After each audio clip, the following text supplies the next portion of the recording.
الكريم أما بعد أعوذ بالله من الشيطان الرجيم بسم الله الرحمن الرحيم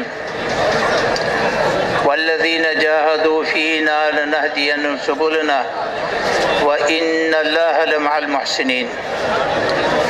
قابل احترام بھائیوں، دوستوں، بزرگوں، ہمارا یہ اجتماع ایک محنت کے لیے ہے،